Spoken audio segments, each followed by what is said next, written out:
Welcome, everyone. I am Vajra Ma, your moderator, and we're here today with Ava Park, my partner in this podcast, and our special guest, Ruth Barrett.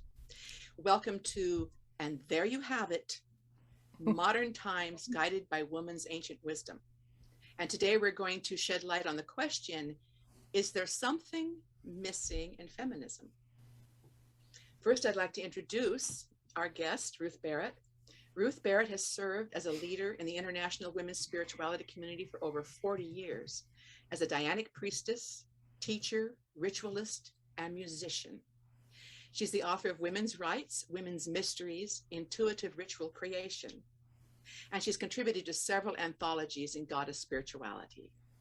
She is the publisher and the contributing editor of the anthology Female Erasure, What You Need to Know About Gender Politics, War on Women, the Female Sex, and Human Rights. Welcome, Ruth. Glad to be here. Glad you're here. Ava Park is the founder of the Museum of Woman, nourishing the primal power of woman to guide the world to goodness. And she's the founder of the Goddess Temple of Orange County, the women's spiritual group of the museum. She is the author of The Queen Teachings for Women, illuminating the four powers of woman, particularly the queen archetype in woman. Welcome, Ava. Happy to be here. Your moderator, myself, Vajra Ma. I've taught feminist spirituality since the mid-1980s. Direct knowledge through body wisdom is the core of my Woman Mysteries of the Ancient Future Sisterhood, my modern mystery school and priestess lineage, which is based in the devotional moving meditation I originated, the tantric dance of feminine power. I have created a website with 30 interviews of women who founded the spiritual component of second wave feminism. And I'm published in several goddess anthologies and am the author of From a Hidden Stream, the Natural Spiritual Authority of Woman. So I'm going to kick us off today with my response to the question, is there something missing in feminism? And then I'll turn it over to whichever one of you wants to pop in first, whoever feels inspired. So yes, I firmly believe that there's something very important missing in feminism. And it's something that each of us is very aware of. And I would say, I'm going to divide this into two categories: matriarchies, the knowledge of matriarchies, and spirituality. And they are connected, completely interrelated, and I'll explain why. So why matriarchies and spirituality? I strongly feel that knowing our history as women, or we might call it prehistory, the history before the last 6,000 to 10,000 years of patriarchy, which is male domination over other men, over all women, and over an attempt to control life itself in subduing the earth and using the earth as a commodity and exploiting it, as patriarchy also does with women's bodies. So that's my definition of patriarchy. So knowing our history before patriarchy, and women's history is the history of humanity. Knowing this gives us the vision and the strength for the long run. We need to be in for the long run. And this history is one of female-centered culture in which men fully participated in respecting, nurturing, and protecting life. That's what a matriarchy is. And spirituality, I'm going to get to the definition of that very soon, but I want everyone to know that I'm drawing from scientific information by Heide Gutner-Abendroth, who is a really hard-headed scientist. And for 40 years, she has been studying matriarchies. She is located in Germany, and you can see her material at her website, hagia.de. Hagia is Hagia for wisdom, hagia.de, and de for Deutschland, Germany. First of all, what matriarchy is, it is not the flip side, not the other side of the coin of patriarchy at all. It is when women are governing or guiding, there's an inclusiveness. There's not a hierarchy of domination. And the matriarchies existed, and they still exist today. There are matriarchies still around the world. It's still resisting. But the main point, one of the main points about matriarchy is that women control the distribution of the goods. They control the resources, the distribution of food, of resources, of clothing or water, this sort of thing. Women make the final decision. Now, why was it important that women do this? Well, because women take care of their children and men are their children. So, Right. like Z Budapest says, there's only two kinds of people in the world, women and children. So women care about their children and are going to distribute the goods in a way that benefits everybody. Matriarchal cultures are egalitarian. Everyone is valued. Everyone is cared for. There's no such thing as homelessness or starving by one person, having to pay rent, etc. All the things we deal with in the patriarchal civilization today. Very important is that there is a sexual freedom in matriarchal cultures. There isn't the moralistic, controlling demonization of the body and the female body. And let me give an example of the Mosuo tribe, which is still extant in China today, which is in the process of being corrupted by patriarchal incursions. In the Mosuo society, there's no word for father or husband. The most important person in all the matriarchal cultures, not just Mosuo, is the most important male person is the mother's brother. Why? Because he's part of the blood clan. And he is responsible for caring for her children, as is the whole village. Everyone cares about the children. In the Mosuo tribe, there's a young woman, when she comes of age, will have her own flower room, it's called. And she can receive her lovers there. And as long as they continue to have an affinity and a chemistry and care about each other, they're together. If either one of them decides no, then that's the end of that. There's no need for a constricting relationship that has to last the rest of their life. And also there is such a thing as called pair bonding, which sometimes a man and a woman come together and they bond for life because the affinity is so strong. That's another aspect that can unroll in a matriarchy. And another aspect of matriarchy is the shamanistic work that women did. The original shamans are women. And the women's rituals are ribald, and they have a naturalness to them, a body knowing, a wildness, laughter, lots of laughter. And in the cultures where, for instance, in Korea, where shamanism still continues, and also in China, it's now considered a lower level. It's like, it's not at the level of Confucianism, you say, in China, or whatever male replacements have been made for shamanism. Whatever codified and rule-based and control-based religions have come in and taken over. So whatever shamanism is going on with the women still, it's considered lower level. Very unfortunate, of course. But the men are afraid of the women's rituals in these current cultures. They're afraid of the laughter. They're afraid of the wildness, of the naturalness. They're afraid of the real connection to nature and the body. Spirituality. Why spirituality? In matriarchies, spirituality is based in conscious relationship with the consciousness that lives in everything. This is animism, and very often the word animism is used pejoratively, like, well, there's primitive people that are animism, No, it's a direct experience of the living reality that everything is conscious, everything has its own level of consciousness. For instance, in the Amazon, we know that the tribes there understand the medicine in the Amazon. Well, how? Who gave them a book? Who wrote the book? No book. They've communicated and taught us, this modern civilization, they've communicated directly with the plant. The plant will communicate to us and we can communicate to the plant. The same is true of everything, a particular mountain, a river, all of the elements, the earth, air, fire, water, all of it's alive and we can communicate with it. That's animism. So it's direct relationship and it's real. In one final point, and that is that the spiritual component that I mentioned earlier in my own bio of second wave feminism came into play in the second wave, 60s and 70s and early 80s, and was very poo-pooed and still is by a number of feminists. as being woo-woo and unnecessary.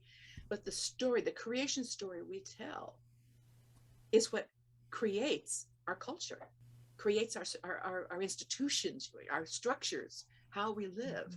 There was an explosion in the 70s of scholarship, really good scholarship about mythology and archaeology, anthropology, study of the earlier religions, the foundation for all of the current world religions, Buddhism, Islam, Christianity, Judaism, these Western religions. Well, Buddhism's Eastern, but that have all become patriarchalized and lost real contact with their roots, which is goddess, woman, goddess, living reality of the earth. That's what I wanted to bring forth to start off our conversation about what is missing. And the reason I think it's important that it's missing is because the knowledge of the matriarchies, we have a history, and from that history we can draw strength and we can draw inspiration.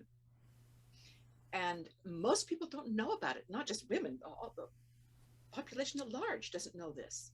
And we need to bring it forth. And I know the three of us have been doing spiritual work like this for a long time. First of all, Vajra, I loved your introduction. It was just so well spoken, so concise. Thank you. I loved it.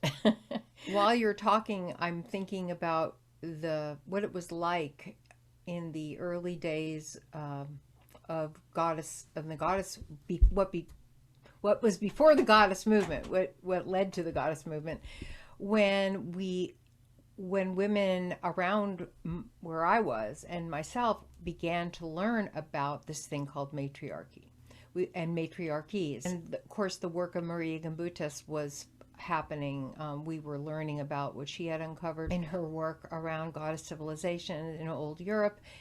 And it was a paradigm shift. It was a paradigm shift because when all you know is that it has always been this way, it has always been this way. What we know now is that, well, not only has it not always been this way, but if it hasn't always been this way, that means it can change. And that was this opening of possibility that led and gave hope to our activism. Directly the connection between understanding about goddess in prehistory and matriarchies that existed and still do, and a lot of us didn't know that till later. It opens the possibility of, well, patriarchy is relatively a new kid on the block in the scheme of human history. I mean, right? Hasn't been, look at all the damage that's happened in the meantime. And it also means then that we can begin to really vision, not from a place of it's never been here, but what can we take from there that actually worked for them before they were colonized and invaded, and all the different things and the reasons that these cultures began to be basically overthrown. That is an important piece about why spirituality is important, why it's important we learn about our own history. It was a paradigm shift. It gave the foundation, a foundation from which to stand in terms of an intuitive knowing that was actually based in prehistory. And we didn't know that. We just knew, we felt something, and we knew that, okay, even if it never happened, it's important and we can still vision that. But then knowing, discovering, that it was actually true and still exists, well, let's just have that then. Let's figure this out. Ruth, I want to say, I want the viewers to know that I studied with you in 1990 for 2 years. All of your courses I took, and was ordained by you, by Circle of Aradia at the time, which your organization at that time is now Temple of Diana. You opened up the doorways to that paradigm shift for the women that you taught. It opened it up for me. I'd already been on the goddess path, but your teaching just strengthens. You give direct experiences for women to have, ritual, all the teaching you do awakens that unapologetic stance, the platform from which we can stand unapologetically and know who we are. So I just want to thank you for that. Thank you.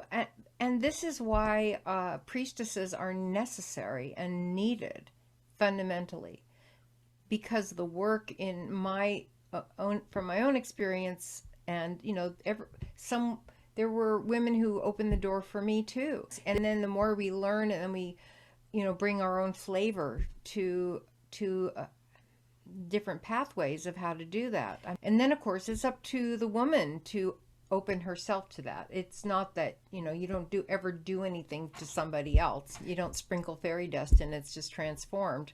I wish it was that simple. I would be spreading it all over the place. That it's about being a conduit for your own understanding and finding ways to hopefully make that experience available to others. Thank you. Ava.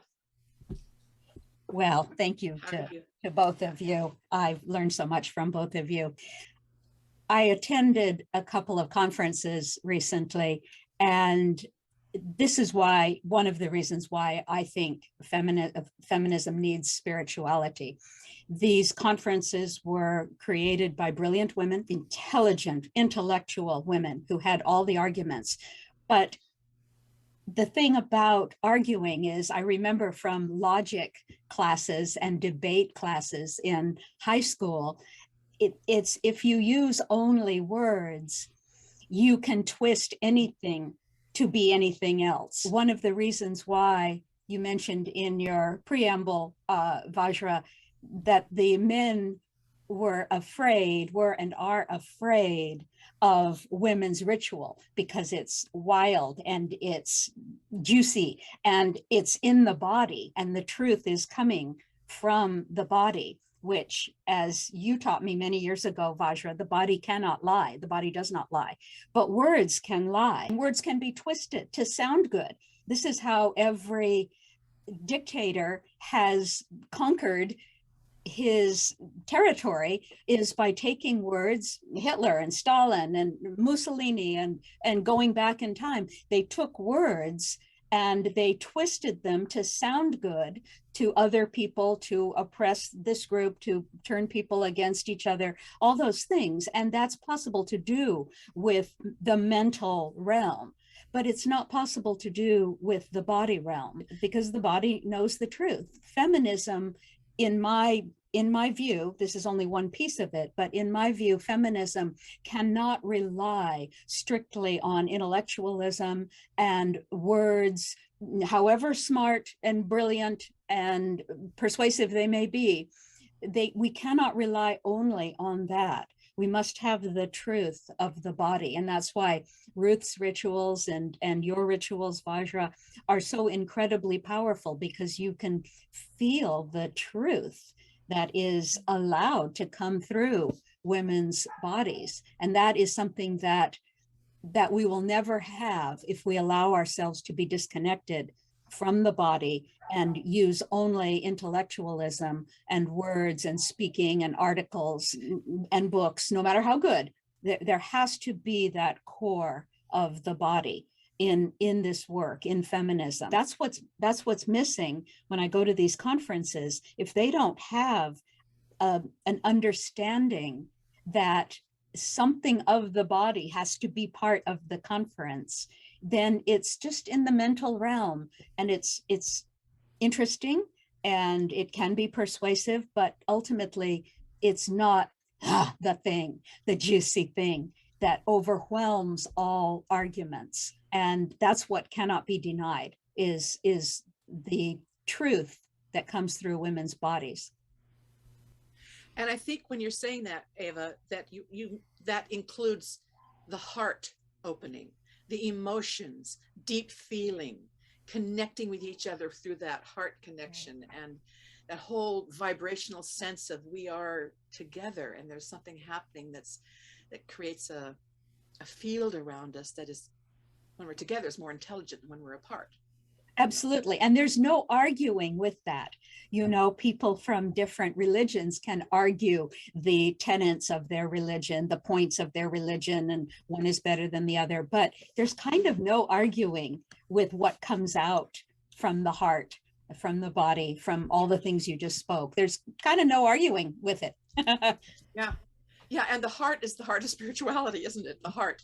I really feel that the heart is the same for everyone. Once you're in the heart, all of the divisions, all of the judgments, they just melt away. There's some that's unifying. And one of the things that the division in feminism today, with those that want to denigrate men constantly. Yes, male violence is one of the major problems on the earth today, male violence. Well, it comes from impotence. Violence, any kind of violence, comes from a sense of helplessness and lack of real power. Right. Doesn't excuse it. But to have this idea that men are the problem, male domination is, but men are the problem, is divisive. And how are we ever going to create a world that we feminists want to create, one that is in harmony with nature and harmony with each other, and one that is creative and full of joy and vitality and beauty and art and sustainable living from the land, you know, and animals being treated with respect, etc. How can we possibly create that if we have this division? Yeah. Whenever I define patriarchy with my students, I talk about the origins of the word, which is rule of the fathers. That is literally the definition of patriarchy. But after generational enculturation and subjugation and oppression, we cannot say it's just them. They are the problem. We cannot do that because it's not honest. We cannot have lived in this toxic culture as women generationally. I usually use a metaphor of living in a bowl of toxic water. We are all in a fishbowl together, and we really don't have a choice whether to, take in some of it to greater and lesser degrees. While I do not let men off the hook for the horrendous things that you've mentioned, I also don't let women off the hook either. It's really important to not to take responsibility, to look at ourselves and the ways that as women we have colluded with the values, with the mindsets, with the concepts of power, which we have learned. We've learned. How could we not have learned? We live in it. We've lived in it generationally. It's everywhere. It's the toxic, stinky soup we swim in. I really think it's important to hold ourselves accountable as women as well as men, of course, because we still live in a male-dominated world. So it's more obvious. We need to also own our own. And I think part of what Goddess spirituality has offered many women, and especially feminist Goddess spirituality, is understanding that we have also colluded, and we oppress ourselves from the inside out, and that part of the work is to notice that we have it. How do we also enact it on others, other women, our children? It affects every single thing that we do, because our spirituality is our heart of hearts. It is what we act out of. Whatever we believe is the way things are, is what we will, then behave in accord with. We cannot only point the finger one way.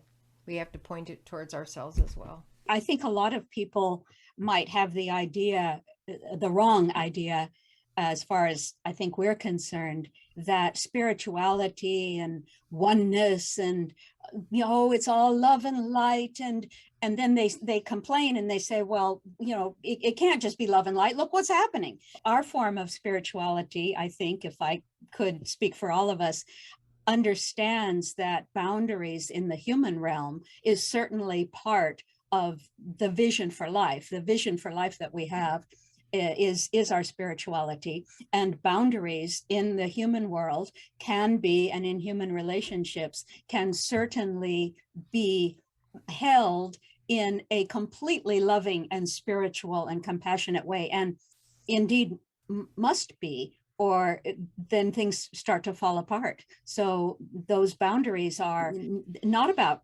hating men or complaining about men or saying men are the fault of everything, but simply having a vision for life, a wonderful, amazing vision, and then holding the boundaries on what that is. And that's living spiritually for a woman, as far as I'm concerned. The boundary thing is absolutely crucial. My late husband, Wolfgang Nebenmeyer, would often say that without boundaries, there is no life. Every cell in our body has a boundary in which it takes in nutrients and sends out waste. Our own bodies are a boundary. A tree has a boundary. That's life is based on appropriate boundaries through which we exchange.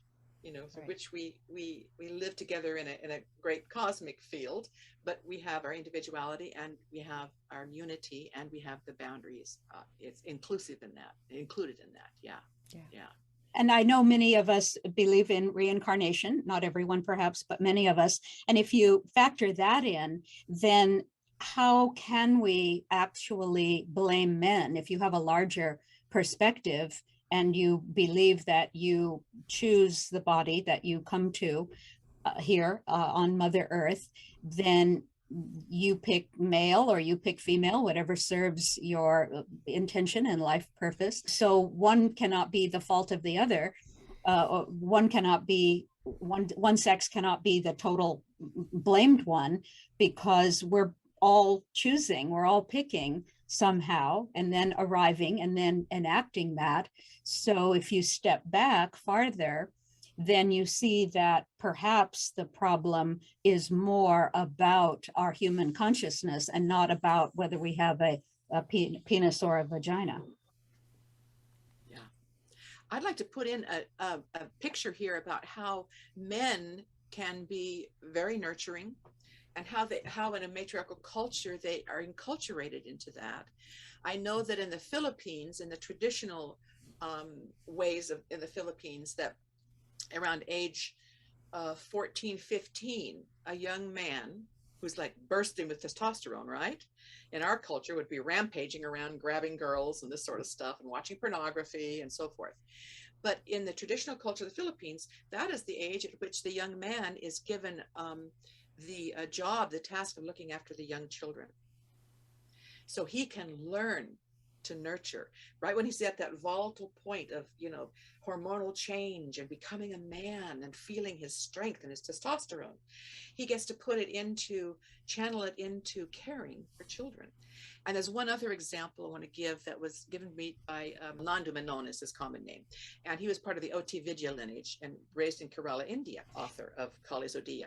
And he tells a story of about in the village, when a young man had impregnated a young woman, they would take him out into the field and he would plant the seeds. They'd kind of sit there, the grandmother would kind of stand there, and they would talk while he's planting the seeds. And they go, "Oh, do you think you can just plant the seeds and just leave them there?" "Oh, no, he can't do that. He has to water them. He has to protect them. He has to take care of them." "Oh, okay, yes, he should." And they instruct him this way with their conversation over into his ears, what it means to take care of life. Right. Because I personally believe that women have a stronger connection to life because we bleed every month. We go into these cycles that are much more pronounced than the male circadian cycles. Our bodies are attuned to life and protecting life, and men can more easily disconnect.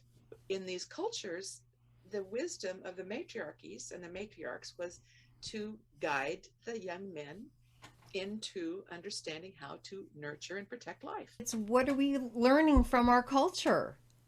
It's what are we learning? What are the values of the culture, and how are they taught?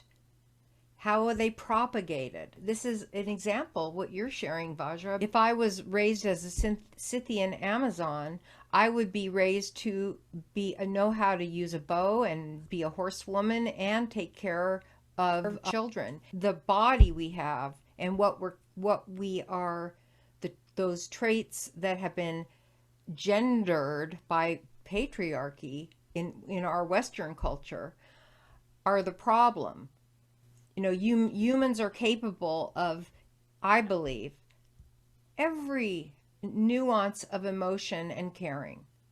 Everyone is, but we're taught out of it. What is the value of that way of being in the world and in that culture? So I love hearing that story. And there's another aspect of matriarchy I wanted to bring in, which is that in their communication with nature, the animism, that they were aware that they had to keep their population down. 10,000, I think, was pretty much the cap. I think that Heide Gutner-Abendroth has spoken about, because otherwise they would be damaging. I'm not going to call it the environment.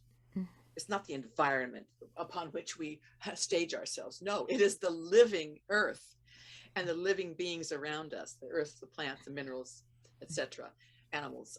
So they lived in harmony, in interactive exchange and harmony and respect with the earth. And that was the wisdom. And there's one other aspect I want to bring in and that is in terms of spirituality. And another reason why women are the natural spiritual authority and guides of humanity is our monthly bloods. And what happens, you know, we've all talked about this, the three of us, we all know about this. And I'm just hurt every time I hear a woman say, "Oh, I'm so glad it's over. Like, you know, I hated my periods," you know. And that's enculturation. I know when I was 38, and I stepped on the goddess path when I was about 36, I guess. And I was 38, I was having cramps. I didn't usually have difficult periods, but I did that time. And I was like, oh, so I laid down on the swing on the balcony and I relaxed and I just surrendered and I slowed down, which is what you're supposed to do, because, you know, you're going down and into an inner realm, a death realm, because the egg has died and the blood is shedding. And so I just relaxed, and before very long at all, this the cramp in my uterus just diffused this beautiful energy, this euphoric energy went through my whole body, and I was like stoned. I was just euphoric, and I just felt like I was feeding off of my womb. My whole body and psyche was receiving food. And it was that way ever since, when I would attune to my menses, to my bloods. And one of the things that we know, and this goes to the spirituality, is that is a time when we're bleeding, when we're very psychically open. That's why we get all, if you're not attuning to it, you're all bitchy, PMS, and you feel like crap and you're bitchy. Well, hey, it's because you're not letting yourself go into the natural state of your body. And that thinness of the psychic openness is a place where we receive wisdom. And that's the moonlodge. That's the menses lodge, where women would go and together bleed, and their collective power, the collective field of this opened state, brought through wisdom for the people. Now, there's a woman named, she's passed away since, she's one of the members of the International Council of 13 Indigenous Grandmothers, Grandmother Rebeno from Gabon, Africa. And she talked about how in Gabon, they had no war, but all the countries around them in Africa there were at war. And she said their president still respected the old ways of the women. And for 1 month out of the year, the older women, the women who had ceased their bloods and were holding the wise blood within, right, and their grandmothers who have accumulated that wisdom over the years and still hold it within at an even higher level than when they were bleeding, their bleeding years, they would go and they would into the woods and counsel with each other. And then they would come back and tell the president what their wisdom was, what their counsel was, and he followed it. and kept them out of war. Yeah, wow. Wow. Yeah, wow. That's spirituality. Yes. Yes. And that's what feminism needs so much right now, is all these things you've spoken of, Vajra, the heart, the nourishment, because I know so many feminists who are feeling completely hopeless, completely drained, completely exhausted, completely done. And it's because they are not, these particular women I'm thinking of, they call themselves atheists because they've never been shown in this culture a source or a divinity or a deity or a god that makes sense to them. So Yes. they think the only other option is atheism, which certainly it is not. And so they never really get nourished. They spend all their lives arguing and mental and reading books, and the nourishment and the heart does not factor into their lives. And so the reason feminism needs spirituality is so that it can keep going. Because Yeah. it will Exactly. die. You know, if we don't keep ourselves nourished, we're not going to be able to continue being feminists in the face of what we are dealing with today, transhumanism and all these things that are coming down the pike so rapidly. We need heart, and we need body knowing, and we need wisdom, and we need ancient through lines of information that are centered in woman and her knowing of life. We need that just so feminism can keep going. Yeah. Yes. Yeah. Wow. I have a lot of ideas going through my mind based on what you're saying. I think that a lot of exhaustion is sourced from not feeling our bodies.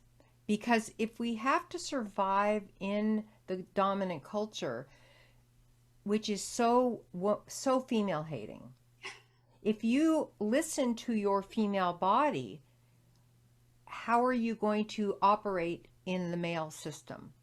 So we have to deny that we actually have a body, especially if it's a female body, because our rhythms are different. Right. You just stick a tampon in it and keep going. Yeah. Well, exactly. And so I think exhaustion is from being exhausted by having to pretend that you don't have a body, and especially a female body, in patriarchy. I think that is, if you're what you were sharing, Vajra, about surrendering to your the menstrual experience, and what happens when we are menstruating. I don't menstruate anymore, but when I did, I would remember very vividly, you cannot help your consciousness it's like you're in a different place. You are in a different place, but then we have to try so hard to pretend that we're not.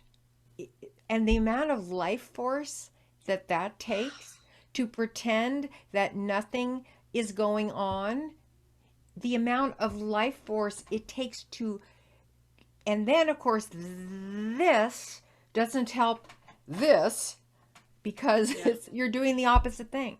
In my mind, I'm circling back to, what would a conference look like that had a feminist conference look like that would have a spiritual component?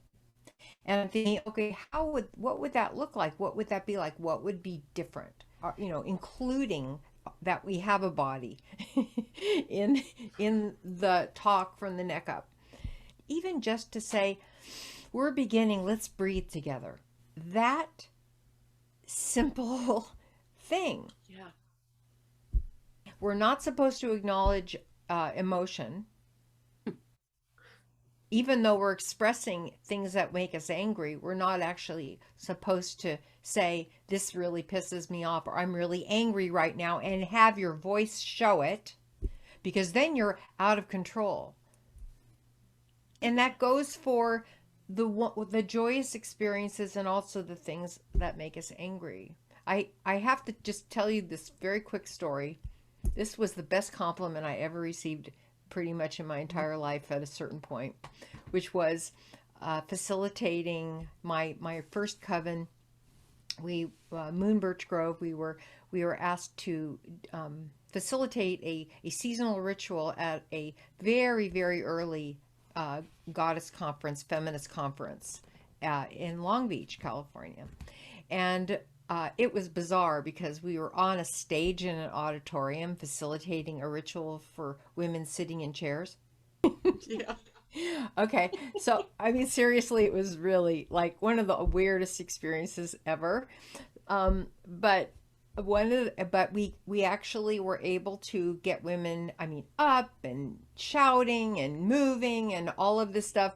And the woman in charge, this was meant to be a critical statement about in giving us, giving me feedback about the what our presence brought there. And she said very, very sternly, she said, the women were out of control. And I'm like thinking, that's the best thing anyone has ever said to me. Thank you. I mean, it was meant to be like a terrible thing, and it was the best thing ever. But that was my first experience, like how important it was and how we are longing for that freedom of expression. Because if we are free to express, our bodies are engaged. And they know, the bodies know, they bring through things that won't come through any other way.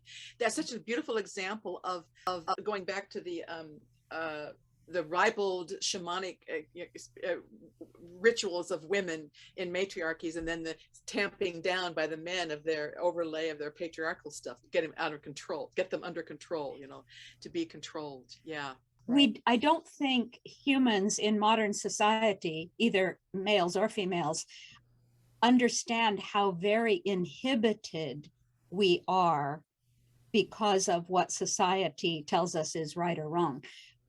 If you just go throughout your day, think of all the things that you might do naturally if you were more like a wild animal. And I'm not suggesting that we be wild animals, but maybe a little bit more, because we're just inhibited almost every second, almost every minute, every hour. We're inhibited from doing something that might come naturally because it is not appropriate, or it doesn't look good. It doesn't make us look good, or we fear people's comments about it. I can think of 1,000 ways that I feel inhibited every day, and I'm becoming more and more aware of how endemic that is throughout our whole society, throughout the whole world. Let's just ask our viewers to think about that and watch yourself. Let's watch ourselves as to how many times that happens. That's a really good exercise, an eye-opener. I want to go back to your comment about transhumanism, Ava, and of course we know that we call it dehumanism because there's no such thing as transcending being human. There's only dehumanizing and destroying. I believe that AI, artificial intelligence, and dehumanism, transhumanism, is the end game of patriarchy in its war on the body, in its demonization of the body. There are dehumanists who say the day will come when you will gladly throw your body into a dumpster as a piece of trash, that the superiority of silica, of cyborging the body, of uploading your consciousness into a computer, becoming a robot, this is sheer insanity and arrogance to the max. And we have barely begun in Western civilization to understand the capacity to experience the capacity of our body. Our body mind. It's a body mind. And science has shown that now there's no separation between the mind and the body. They work totally together. And of course, I believe that, there's an expanded portion in which the body is the local point for the more expanded consciousness in the other, that we can contact in the other dimensions when we have, angelic visitations or communication with those who've passed on, or an epiphany of the goddess, a spiritual epiphany. you know, we're just this local, but the body is a portal for that. Just as our womb as women is portal for a new life, a soul to come into this physical world. So this whole AI is a destruction, an attempt to destroy biology, an attempt to destroy nature. It's the end game of subdue and have dominion and subdue the earth, you know, which you find in the Bible. And I think that because of our discussion about the body and spirituality and how it relates to spirituality and how everything is alive, how do you transcend nature? How do you transcend 3 billion years of evolution on the planet here, just this planet alone? It's an illusion. It's an illusion that you can. It's another one of the big lies. It's ultimately what I call disassociative. You cannot separate, because we cannot separate from our bodies, but we pretend we can. It's a psychologically dissociative thing that we're doing. I think historically speaking, this is simply again an evolution of the idea that the physical and the spiritual are separate. It was certainly played out in Christianity, where the earth is not in the main place. It's not the Holy Land. It's the next life. You're only here as a way station to the other world. The spirit is being ranked above nature. This is a disassociative thing, as opposed to what you're talking about, the merging, that there is spirit in everything. There's nothing disassociated about it. It's together. It's a historical shift that occurred, and the AI and the dehumanization things that you're talking about, becoming a robot as something you might want to do. How exciting it is! It's an evolution of this, I don't know how many thousands of years old concept that spirit is ranked over body, or intellect is ranked over body. Again, you're only the brain, and what's below, the neck down isn't actually real or of value. It's but it's not something new, is my point. I think I see it as an evolution of this thing this is just the latest version, of it. That's why I call it the end game. It is the end game. It's taken it to the nth degree. And of course, this brings up the point that reason a lot of feminists, want to be atheists, consider themselves atheists, as Ava pointed out earlier, is that male dominated religion, has obfuscated what spirituality is, and the separation of spirit and body is the foundation of it. Right. That there is a division. And so this division is playing out with AI to the nth degree and to end game. And that's what we need to understand in terms of spirituality, is that is not spirituality. That is codified rules in an attempt to control and keep women under control, right? Look at the Garden of Eden, where you have, before the patriarchal religion, before Christianity in the biblical form, you have the woman, the serpent, and the tree were a trinity that were often seen in goddess iconography. So the tree can be seen as the whole movement. The tree of life is the body itself. Yes. Woman, tree, serpent. The serpent has everything in the cosmos moves in a serpentine way.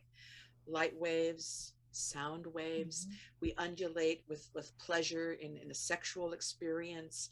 Ocean waves, water, and vines, twining around and growing in spirals. So the serpent is, and the kundalini energy, which is at the base of the spine and rises up, and then you have enlightenment, right? This is in yoga. So the serpent is a teacher, not the deceiver, but it's all got reversed. We know this, you, Ruth, and Ava and I, we know this, that it all got reversed in the Garden of Eden mythology, the creation story that set the tone for male domination, which is that woman is evil, And the serpent is demonized and the woman is demonized for listening to the serpent, for taking the apple from the tree, which he had been doing for centuries and centuries in matriarchies. You know, this is the carnal knowledge, the knowledge of the body. Carnal's not evil. Right. The knowledge of the body, she gives it to Adam, as we always have, as woman always has. You know, this, we're bringing through the wisdom, through the moonlodge, through our bodies, through our tree of life that we are. And now it's demonized, and it's become the absolute reversal of what it is. That picture helps some people who are ensconced in this mythology that runs the whole Western civilization. Men's idea of spirituality, and the way they have written about it to control others has been a thing. And now machines are a thing. Now we're supposed to upload our consciousness to the cloud. We're supposed to get rid of fleshism and all of that. It's derivative, because everything that machines do is something that the body can already do if we were, you mentioned, Vajra, that we have not even begun to explore the powers of the body. And Greg Braden talks about this quite a lot. Machines are derivative. The computer, like they say, the brain is like a computer. No, it's the other way around. Right. The computer is like our brain, and our brain is far superior. These phones that we all have, that we all carry around, we say, oh, isn't it amazing that I can call on my phone and talk to somebody instantly around the world? It's little used because it lives in the body. We actually have the ability to communicate telepathically, but we're not taught that. We're not taught to focus on that. We're taught to get one of these machines and do that. So it's all derivative. The body can do all these things. And what we need to do is explore the full range of what it means to be in a physical human body and all the amazing, wonderful miracles that it can do. And then we'll have a little more respect, maybe. I'm thinking about this resistance of some feminists to spirituality. The ones, because I've certainly had discussions with people who, will say to me, well, I'm an atheist, and as though that is, again, lumping everything together, assuming that whatever I am doing is whatever they think I'm doing, which they may not know what I'm really doing. I've had interesting conversations about it. I remember one woman I spoke with who definitely feminist, long time musician also, and she always has to remind me that she's atheist, and I said to her, what does that mean?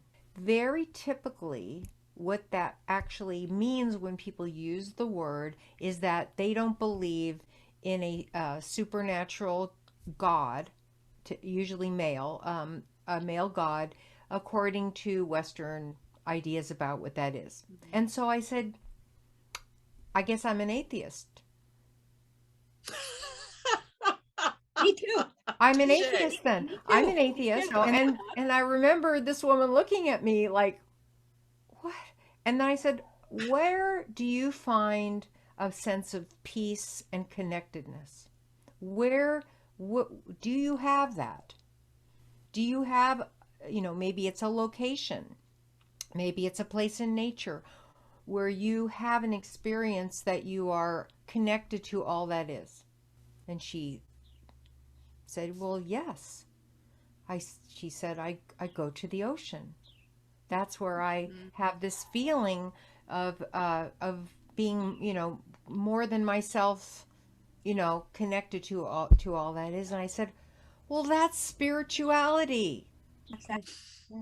That is spirituality. The difference between spirituality and religion. Obviously. Wow. Well, and what people think of when they think about atheism, I am an atheist. According to that definition, I'm absolutely an atheist. That is not my belief or my experience. And so I think if women understood that definition, which is male derived, is not what we're talking about. Yeah. That we're actually talking about our connection to all that is. And some people call that goddess because that works metaphorically. It's not about a god in drag and all of that, just like matriarchy is not a reversal of patriarchy. People don't, they only know the references that they have been raised with, unless there's some discussion to expand the notion. Okay, I mean, that is brilliant. That Ruth, that is just brilliant. That what you that question and then that statement, that's just brilliant. otherwise we're going along with that the accepted definition. Agnostic is I don't know. I Yeah. admit that I do not know. I At mean, I least- have a poster. yeah. I have a poster on my Facebook page. Source feminism. Forget the waves. We are the ocean. Yes, And exactly. I don't think that agnostic would necessarily work for us because it says, I don't know. And we do know. Right. Yeah. Right. If I wasn't otherwise, if suggesting you're, that. No. I think I that's agree. true. I think that's true. If you're saying I'm agnostic, you made a commitment to not ever finding out. Yeah. Good point. Body knowing. Good point. Body knowing. Exactly. The body knows how to communicate with Right. nature and the Right. consciousness that is Right. pervades everything. And the Where heart. do you feel connected? You know, some people would say I feel connected when I'm with animals, when I'm with my dog. Every Right? man who tells me he's an atheist, I ask him what he likes to do in his free time. And it's almost always camping, fishing, boating, being out Right. in nature. And I Yeah. look at him and I just say, it seems like Mother Nature is your God. Right. Seems like you're not an atheist after all. Right. Mother Nature is your God. Well, but that's exactly right. It's like if people think that they don't fit this definition, then they're going to just think that that's not for me, instead of when I'm in camping or fishing or on my boat or whatever, that's where I find a sense of peace and oneness with, because I know I'm in this world of all of this interaction of energies and other sentient beings. I mean, if you say that, it's not accepted in the patriarchal structure that we have. And and so people will say, I'm not religious, I'm not spiritual, because they don't claim that as their spirituality. So, and of course, our subject is there's something missing in feminism, and we've spoken to that and what it is, and how much. I'll have my final words here. How much feminism will surge forward with a vision of a unified world where women are at the center, children are cared for, men are in cooperation with women, and vice versa, and that we're all in harmony and respect of nature. If we can come to the point in feminism where we acknowledge that that can happen, then we have a vision that will liberate women, the liberation of women, will liberate men, it'll liberate all of humanity from this lie that we are separate. That we're separate from the earth, that we're separate from each other, that we have dominion over things. It would bring us into the harmonious understanding that we interact with respect and intelligent communication with the intelligence around us, that we come into right relationship. I'd like to see that happening in feminism, so that the talk that we do is directed towards that. We are the leaders of men. We are the teachers of men.